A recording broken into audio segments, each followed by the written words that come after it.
नमस्कार। भौतिकी सीखने सिखाने की इस यात्रा में मैं डॉक्टर भूमेश आपका स्वागत करता हूँ। आज हम बात करते हैं कक्षा 11 भौतिकी के तहत भौतिकी का अन्य विषयों पर प्रभाव और भारतीय भौतिक विधों के बारे में। जैसा कि हम जानते हैं, भौतिकी के तहत हम द्रव्य और ऊर्जा का अध्ययन करते हैं और द्रव्य और ऊर्जा का विस्तार समूचे ब्रह्मांड में है। इसीलिए भौतिकी को मूलभूत विज्ञान माना जाता है, अर्थात विज्ञान की प्रत्येक शाखा के अध्ययन करने के लिए भौतिकी के मूलभूत नियमों का ज्ञान होना जरूरी होता है। इसी से हम भौतिकी का महत्व समझ सकते हैं। भौतिकी का अन्य विषयों से संबंध देखें। पहले देखते हैं भौतिकी और गणित। प्रयोग और मापन पर आधारित होने से भौतिकी को यथार्थ विज्ञान या एग्जैक्ट साइंस भी कहा जाता है और गणित को भौतिकी की भाषा या एक विशेष साधन कहा जाता है, जिसका प्रयोग गणनाओं में किया जाकर सैद्धांतिक भौतिकी में ज्यादातर किया जाता है। अतः हम कह सकते हैं कि भौतिकी और गणित बहुत हद तक एक दूसरे के पूरक हैं। अब हम बात करते हैं भौतिकी और रसायन की।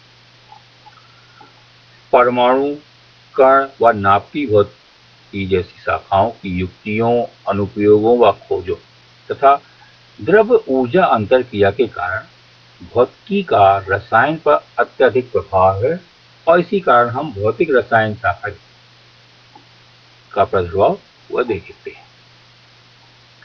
परमाणुविक कणों की खोज से परमाणु संरचना मॉडल में सुधार, आवर्त सारणी पुनर्व्यवस्था, रेडियोधर्मिता, चुंबकीय अनुनाद, एक्स-रे व गामा किरणें आदि से हम भौतिकी और रसायन के अंतर संबंधों को आसानी से समझ सकते हैं।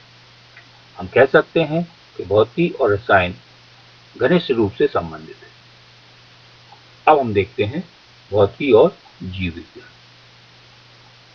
जैसा कि जीव विज्ञान विषय है, खासतौर पर जैविक प्रक्रियाओं पर आधारित है। द्रव्य ऊर्जा अंतरक्रिया और उपकरणों व युक्तियों का कारण जीव विज्ञान भौतिकी पर अत्यधिक निर्भर करता है।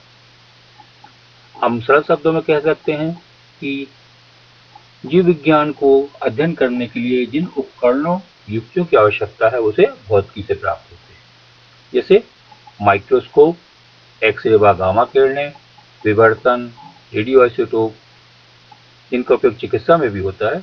ये सब इसी बात के सूचक है। अब हम देखते हैं भौतिकी और खगोल विज्ञान।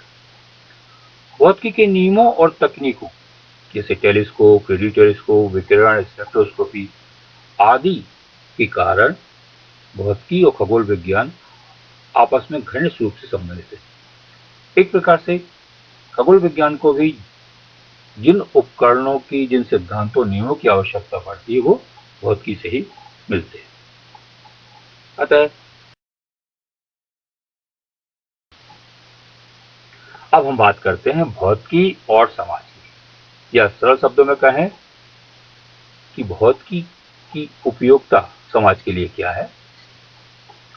भौतिकी की परास अत्यंत सूक्ष्म से अत्यंत विशाल तक है, इसलिए जीवन के हर क्षेत्र में भौतिकी का उपयोग किया जा रहा है। भौतिकी द्वारा प्रदत्त तकनीकों और उपकरणों के कारण समय, श्रम और धन की बचत के साथ मानव जीवन के हर आयाम में अत्यंत सुविधा बढ़ती जा रही है। एक प्रकार से ऑटोमेशन भी बढ़ रहा है।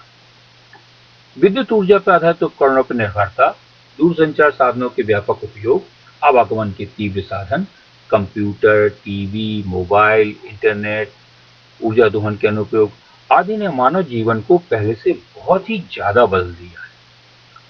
समाज में पहले से अधिक वैज्ञानिक जागरूकता आई है और इससे अंधविश्वासों और रूढ़ियों में भी कमी आई है। दृष्टिकोण वैज्ञानिक होने से चिकित्सा के क्षेत्र में भी अत्यधिक प्रभाव पड़ा है और सुख सुविधाओं के साथ मानव जीवन काल पर भी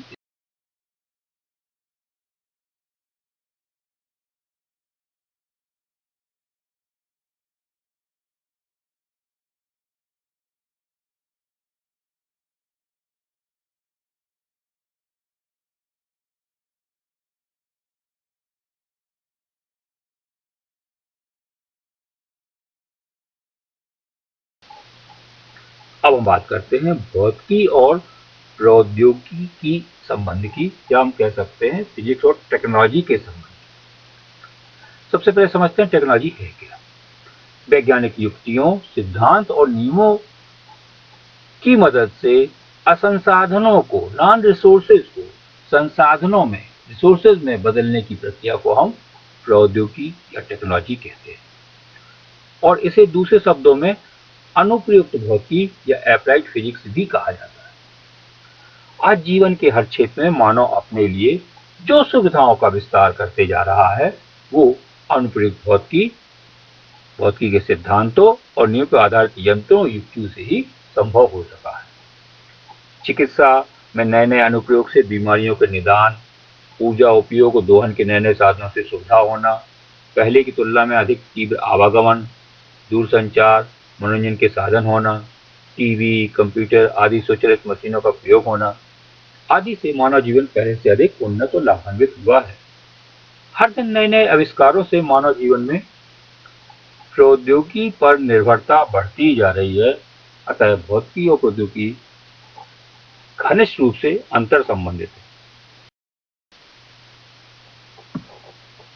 आइए अब हम बात करते हैं भौतिकी क्षेत्र में। यूं तो बहुत सारे विद्वानों ने अपना योगदान दिया है और लगातार देते जा रहे हैं। हम यहाँ मुख्यतः बात कर रहे हैं भारतीय भौतिकविदों की और उनके योगदान की। सबसे पहले हम देखते हैं सर सीवी रमन, जिन्होंने रमन प्रभाव खोजा था। वास्तव में ये अणुओं द्वारा प्रकाश के प्रकीर्णन की घटना है। इसकी सहायता से हम समुद्री आकाश का रंग नीला क्यों दिखता है आदि बता सकते हैं। दूसरे हैं होमी जहांगीर भाभा। ब्रह्मांड किरणों की बौछार या अंतरिक्ष किरणों पर इनकी रिसर्च थी। तीसरे हैं मेघनाथ साहा जी, उन्होंने तापी आयनीकरण का सिद्धांत दिया था।